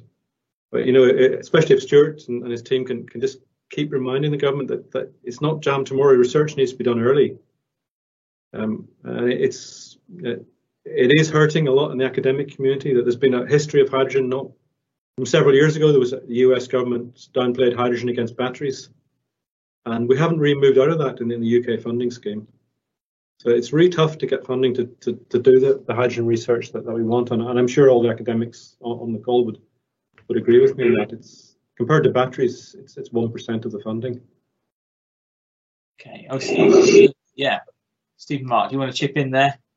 Yes, I would certainly absolutely underline what John has just said. And we see that within ETP when we reach out to the academic community to get researchers to help SMEs with any projects that they might have, is that we don't necessarily have the actual academic base because it hasn't been built up, because we haven't had the funding to build up the academic research base.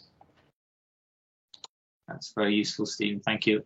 I'm going to cheat here as the moderator, someone who spent 23 years in industry doing fuel cell systems, and my links with Scotland grew out of the fact that some world-class research is done here. It's a place to come and find world-class capability, but it just needs more funding, and that's in a range of different areas, so it's all to play for.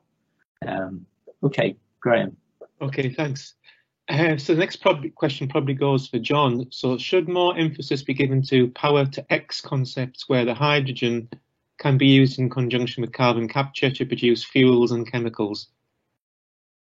Well, the easy answer is yes. Jerry's also very much engaged in this, but that could also be producing ammonia. And hydrogen is very good when used locally, but if you want to move it around, it becomes more difficult, and that's where the hydrogen carriers become really important, and that's part X. You can also use hydrogen for, say, upgrading fish oil, or you can do lots of things with hydrogen. It's in terms of the ScotChem, the part X is really important, and we've got lots of renewables. We can produce, hopefully we can produce lots of hydrogen, and yeah, I think part X is really important, whether that's synthetic gas or aviation fuels or ammonia for fertilizer. There's immense opportunities there.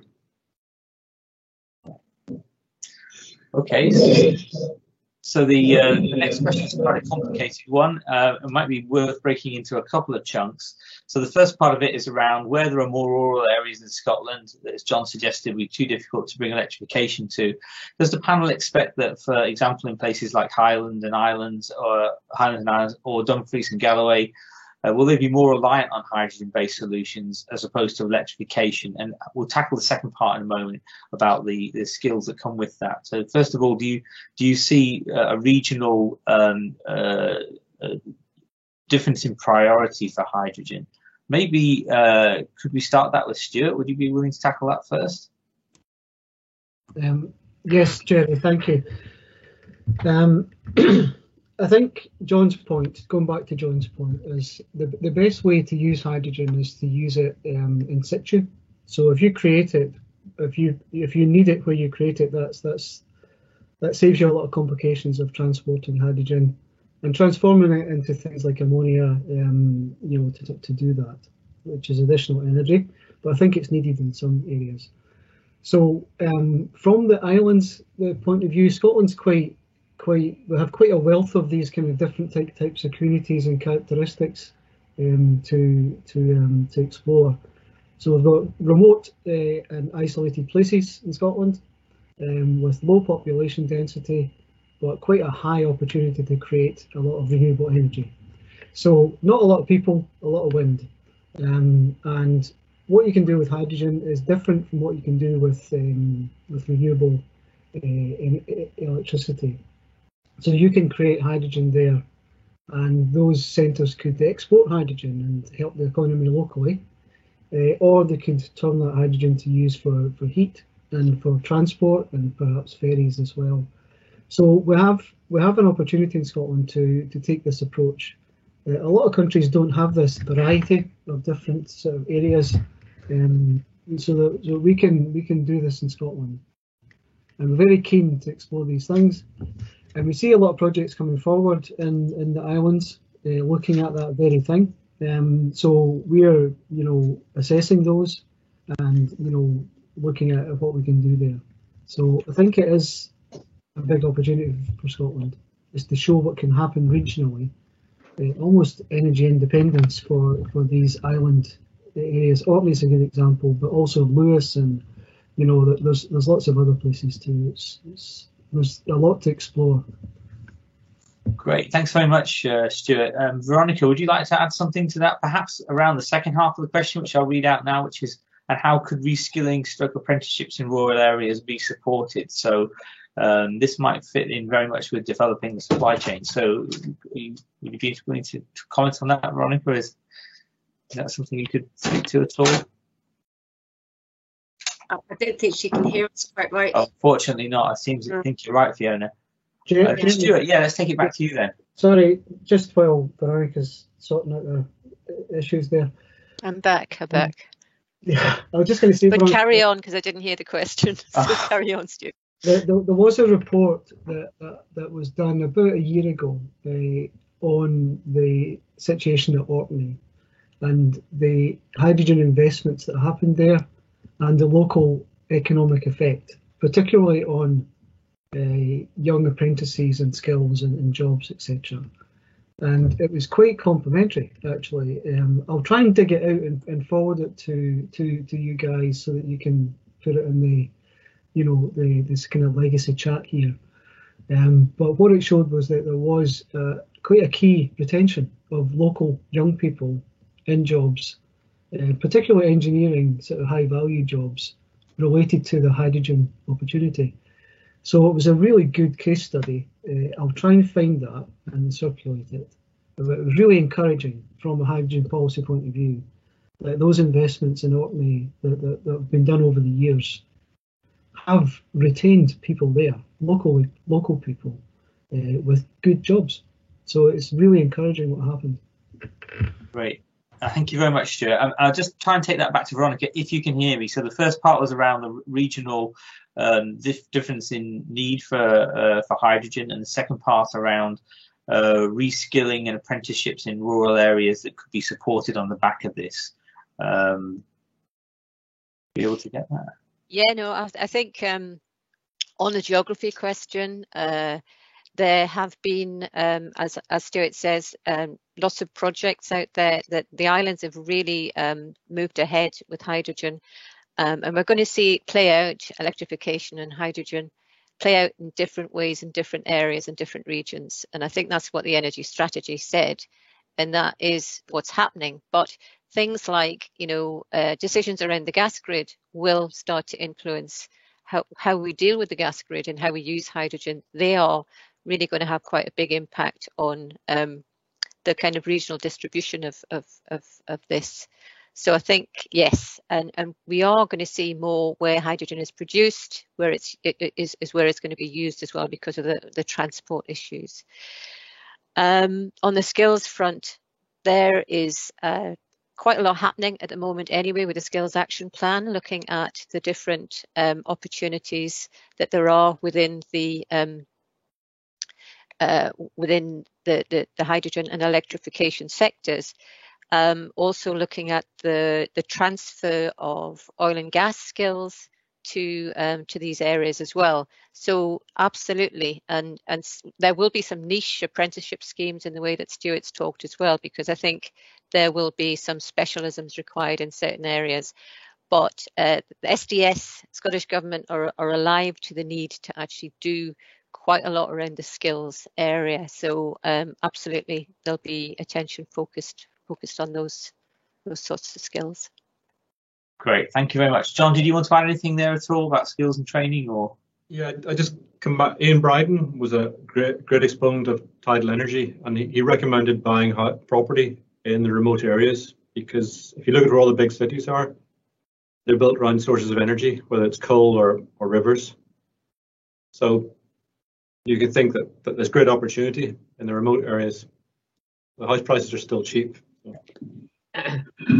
Did you want to comment at all about the kind of forthcoming plans and ideas around training and education? I know that the university sector is different from the college part of that, but there's a lot of collaboration going on to make sure that there's a continuity of development of people. No, I agree. We need to work together as well, but clearly that most of the people are needed are going to be developed are going to be trained in the college sector. There's immense need, because there's no point rolling out new technologies if we can't use it properly. Yeah.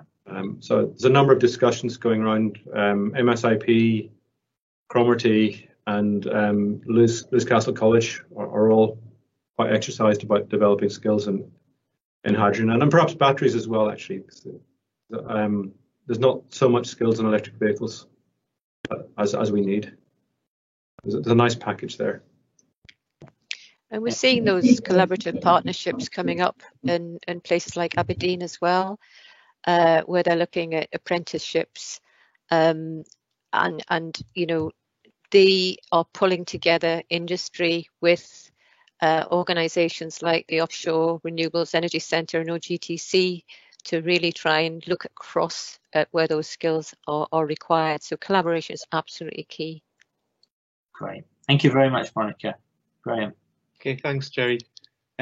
So this question probably goes to the whole panel. There was a feeling that we are playing catch up on developing the H2 supply chain, where other countries have already taken the lead, similar to the EV market. Any thoughts?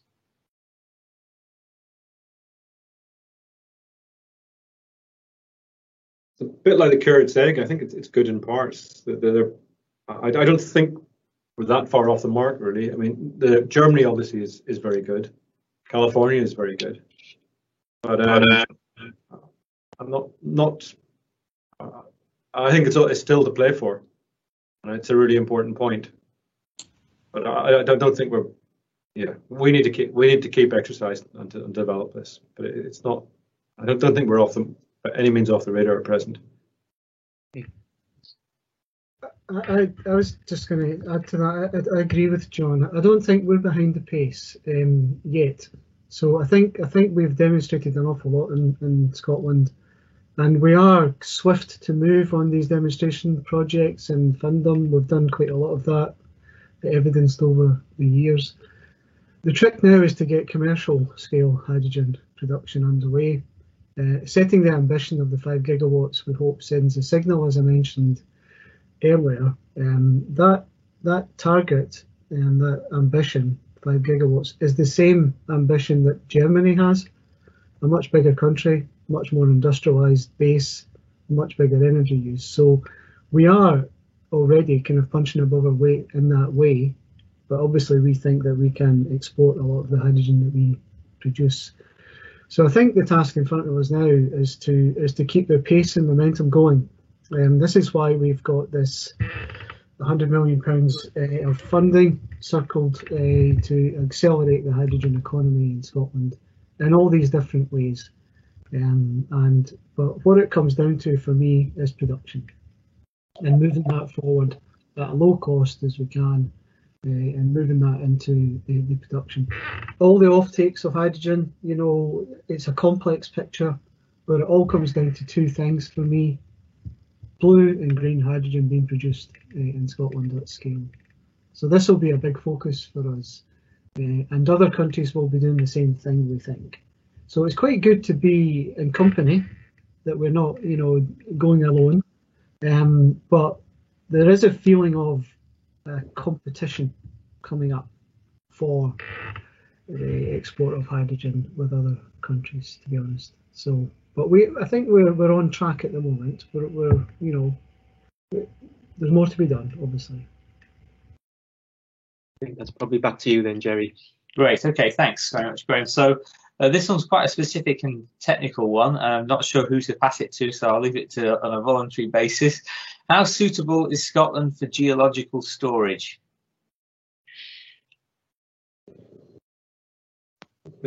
Go for it, Stuart. Well, I'll defer to John's academic experience, but from the way I sit across a lot of these things, my view is we don't know yet. So we don't have access to salt caverns, which is the traditional way to store hydrogen geologically. We don't really have that in our geology. We have it quite close by in Northern Ireland, actually, which isn't that far away, something to keep in mind. But there is some work, the high store pore work that Veronica mentioned earlier, is looking at the geological suitability of hydrogen. And when that report is done, I think we'll have a good baseline. But I'm not quite sure, Veronica, when is that ready to be finished? Or John, do you know? No. Not entirely sure about when it's due to be finished, Stuart. It's coming up with some pretty good results, though. It's you know, beginning to conclude that there are some good sort of oil and gas seams for geological storage that could be used, and there's plenty of those. But I think it's still mid-research. I think there's still a few months to go on it. Okay, and not to forget that we have the option of line packing as an intermediate option, and also perhaps the repurposing of oil and gas pipelines. John, did you want to add anything? And perhaps should we widen it out to other geographical assets within Scotland that are suited for storage? Yeah, well, when we've got the right people to answer the question in terms of Stuart Hazeldine and the team in Edinburgh. Somebody said, Sinead said high store, Edinburgh University, but Edinburgh are the right people to answer that question now. My feeling is the answer is yes, we do, but I can tell you what the crystal structure of the rock is, but I can't tell you about its geology. It's not in my pay grade. Okay. But there's a lot of options for storing in using the oil and gas. I mean, the Norwegian projects I mentioned, that they're looking to use the technologies developed for handling oil and gas, for storing gas under subsea. So in pipes and vessels on subsea, and there are some small companies developing hydrogen storage tanks, around which I would like to see some SMEs that I see brought more into the picture. Okay. So the answer, Jerry, is that there's work underway to find that out. Yeah. So we realise that it's something we need to know about. And Stuart Hazeldine, Professor Hazeldine's team at Edinburgh University are the very people to take that forward, which they are. Great, thank you very much. Can I just add there that there is a perception that Scotland doesn't have that storage capacity, but that study is finding that offshore UK gas fields with direct pipeline connections to UK gas terminals can potentially store quite a lot of hydrogen. So I think we'll be seeing that information coming out. It does look, so it's really quite positive, a positive picture, which is, you know, the North Sea providing an opportunity for the UK to become a net exporter of low carbon hydrogen. Great. Thank you very much, Monica. Graham. Thanks, Jerry. So I think the next question is a really important one. What's the strategy for public engagement? I guess John mentioned a little bit about public engagement, so I'll probably go to him first. Right. Well, COP26 is going to be a big opportunity. So, you know, the hydrogen train that's being developed at Bowness will be you know, should be a really high-profile activity for Scotland. We're doing it all the time. There's an industry club shortly after that the accelerator is running. And the Hydrogen Accelerator is looking to develop strategies for public engagement around transport, but it's very much doing stuff and having it seen. I mean, obviously Aberdeen has done fantastic work, you know, globally leading with their bus rollout, and I like to talk about kicking the tires. At least in buses, that's okay. Maybe not in trains. Stuart. Yeah, thank you, John. So public engagement is going to be a key part of our action plan, because it's really important that we engage the public in hydrogen to explain what it is and what it isn't as well. We can't underestimate the impact of people being frightened of things that they don't know. So I think we need to really address that issue face on. The first part of that in Scotland for us, the biggest, the first big step will be the H100 project. So the H100 project is the 100% hydrogen heat network in Fife. As part of that project remit, there will be quite a big public engagement programme. There will also be an exhibition house developed, probably by the end of this year, as the first place where the hydrogen appliances will be, and it will be open to the public and, you know, schools, etc., and things like that, to come and visit and see hydrogen working in a domestic setting. That will be an important outreach. We're also planning to do, as I said, in the action plan, quite a big, you know, part of our plan will be, you know, programs of outreach, just to try and raise awareness, to be honest. The example in Aberdeen seems to have worked quite well, where people recognise the hydrogen buses and use them and seem to like them. So that's a positive. In Orkney, there really is a hydrogen educated community there. I recently, well, before lockdown, went along to Orkney, been there a few times. And I always tell the story of the taxi driver who brought me to the airport, who said, "What do you do?" And I said, "Well, I work in hydrogen for the Scottish Government." And he said, "Yep, hydrogen's the way forward, you know, for these." And he started telling me all this stuff about hydrogen. And he was the taxi driver to the airport, and I thought, this community is, you know, has been, you know, exposed to hydrogen and accepted it. And it's quite a good example of how that has worked over the years. So we need to do a similar exercise, you know, in a more kind of nationwide approach. Thanks, Stuart. I think Fiona had a point you'd like to raise. Yes, if you don't mind, thank you very much. I shouldn't really be coming in, but I am. Just on the train project, there is an actual dedicated piece of work around community engagement. So our Arcola Energy are actually leading on that, where we will be working with the 7 cities and with the schools, actually creating Lego hydrogen trains, all part of that educational process, but also real strategy from Glasgow City Council, looking at that public engagement right through COP.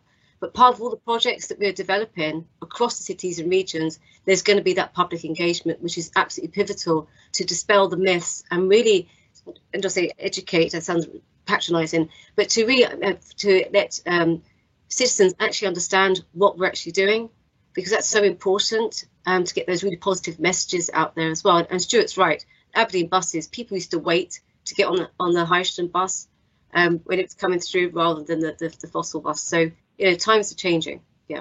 But going to the schools particularly is, I think, is a really key initiative as well, educating the young. Yeah. Thank you. I think it's over to you, Jerry. Great, thanks, Graham. So the next one's a bit trickier, and I think it has to go to Stuart first. Do you feel 100 million investment over 5 years is competitive, given how much investment is being provided by Germany and France?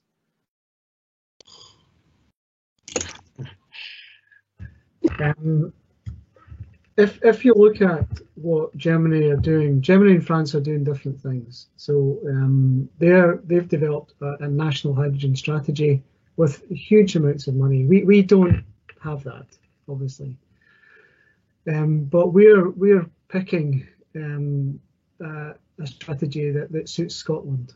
So the strategy that suits Germany is different from the strategy that suits Scotland. Germany is a much bigger economy, a much bigger country.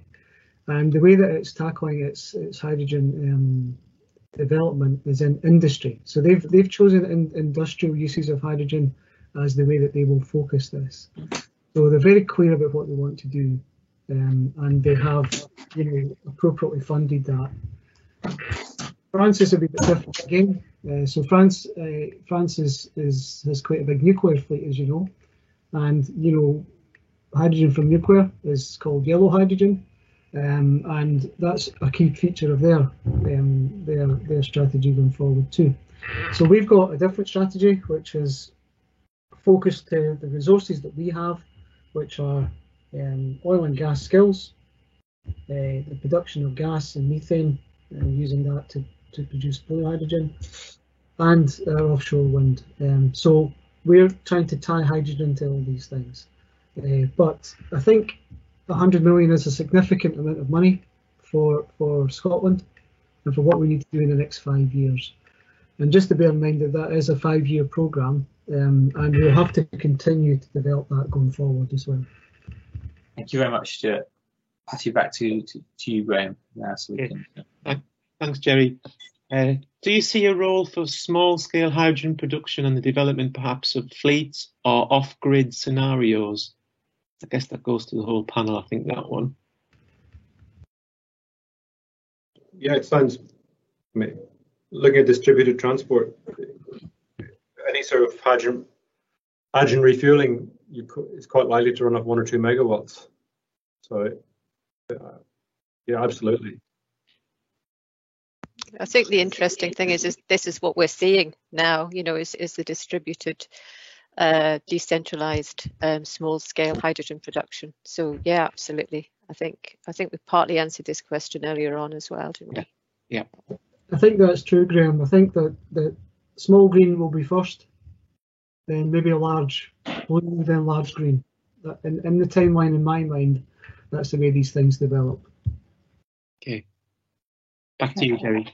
Great. This might have to be the last question, I suspect, because we're getting a bit close to the end here, but it's a good one. What are the top 5 barriers or gaps to us achieving our strategic ambition to become an exporter, as in scenario 3? And where can the research community best invest its efforts? Now, where do we start with that then? John, did you want to open on that one? I guess cost of production is the key thing. So, you know, getting scale, making it more efficient. To be a major exporter, you've got to produce less than 2 pounds a kilogram. So the biggest research challenge is to address the production, make it more efficient. There are lots of things tied in into that as well, like storage and pressurization. I think we've got the renewables, so the renewables are on stream. So it's getting from the electrons to the hydrogen, and then I guess another barrier might be what the vehicle is. So is it production of ammonia or organic carrier or perhaps methanol? So Depends. That will depend a little bit on the users. Great, thank you, John. I was going to suggest that we then maybe touch on the supply chain aspects of that question, Veronica, and then finish off with Stuart, maybe. So, how do you see the gaps playing out in the supply chain there, Veronica? Are there particular areas that industry is looking for that researchers can support, that you're hearing from the supply chain community? I think that it's across the range of different areas that will contribute to this sector.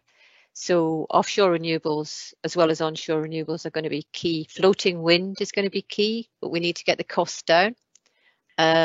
We need to look at substructures there. We need to look at foundations. There's a whole range of areas where we have strengths, but we need to innovate on them to reduce the costs overall. Again, in energy storage, there is a requirement to have potentially really quite large storage. What kind of storage should that be? How should it actually operate? Going back to the geological question, there's conclusions to be reached there.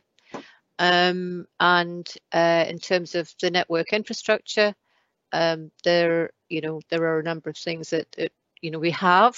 We've got the HDVC Centre. We've got the need for better cabling, for instance, for offshore wind, if that's actually going to become big and make a good contribution here. So there's a whole range of things that we are seeing already that need to be addressed. I think we do need to do more work on the supply chain. We are still mapping it. And from that point, we'll be engaging with potential suppliers and trying to develop support programs around it, such as, we've been running an expert support for oil and gas into offshore wind for a couple of years, really quite a successful model that actually helps companies to understand where the gaps and challenges are, but also academia, so that we can collectively try and address them. Great, thank you very much, Veronica. Would you like to add anything to that to finish off there, Stuart, about the vision of Scotland as an exporter? Yes, thanks, Jerry. I agree with what John and Veronica have said. The other things that we need to do, there are more than 5 actually, but the other things we need to do is raise awareness of Scotland as a potential exporter. So when people in Europe, countries in Europe, think of where they're going to buy hydrogen from, I don't think they automatically think of Scotland.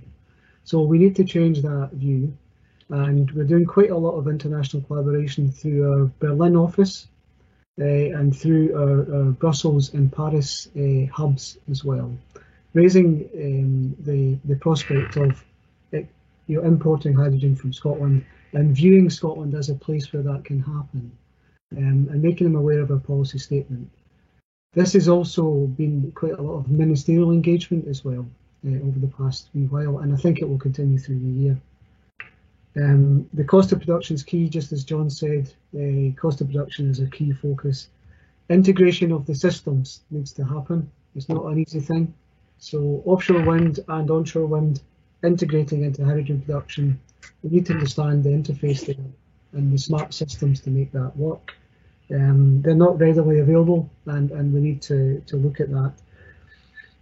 From the policy side, we'll look at the regulatory stuff and the policy framework and financial instruments and things too with the UK government. But what we need to do as well is just look at the demand side. So a lot of the projects that come across my desk are about supply of hydrogen. We need to also look at the demand and find out who are the buyers of hydrogen in the future. Where are they? How much do they want to buy? Why do they want to buy it? And this is where we start to provide this hydrogen value chain. So quite a long-winded answer, sorry, but I am thinking about this a lot, so it's in my mind. I hope that's helpful. Thank you very much, Stuart. That's very useful. I think we're at the end of this. So, Graham, did you want to say anything as part of closing out the session? No, I think in the interest of time, we'd probably best move on, I think. Thanks, Terry. Thank you very much to the panelists. So I think Fiona's next, I think, on the agenda. Do we go back to Stephen Mark first? Maybe, Fiona, if you could just go ahead and close the meeting. Yes, thank you, Joe. Firstly, can I just thank all the attendees for contributing this morning, and to our speakers and the panelists, and also the organisers, SNEI and ETP. So thanks very much. Just a bit introduce myself. I'm the delivery manager for the Hydrogen Accelerator. So I've been working in the hydrogen sector about 9 years, leading on kickstarting the hydrogen economy across the 7 cities in particular for about 6.5 of those years. And it's seen over recent years the real acceleration of the uptake and interest in the hydrogen sector. But what we need to do right now is we've done the novel projects, we've really got to scale up. So that's one of the key messages that we need to focus on, because otherwise we're not going to reach our ambitions if we don't. We're too slow to get projects off the ground. And so that's something that we need to change. And I think very much having the Hydrogen Accelerator to be that enabler where we can really support the public sector in particular, who are naturally very quite risk averse to these technologies, and how we can actually really support them by building up models that can be replicated right across cities and regions. Particularly, obviously, we're focused very much on the transport sector to really make sure that, you know, we are supporting them to achieve what they need to do for their own cities and regions. Procurement is another area that we really need to look at, and that's something that part of the Hydrogen Accelerator will focus on. But looking right across the hydrogen sector, as John said, the hydrogen is an enabler, and very much academia is such an important part of that whole, how would you describe it, the whole system approach to how we move into this decarbonisation and reach these challenges. I think collaboration is absolutely key for both public and private sectors. I think looking at a pipeline of investable opportunities for the private sector to actually get our narrative correct, and to actually have that scale there, that when the investors are looking for opportunities, they can really look at Scotland and actually identify exactly key areas that they would consider investing in. So I think that's just a number of the areas that I can see are going to be so important as we move forward in the hydrogen sector. It's all there to play for, and I just think, you know, if we can just get that pace up now, and us all working together, we can absolutely reach our targets in terms of decarbonisation and export potential, and creating those really high value jobs as well. I think that's about me. Thank you.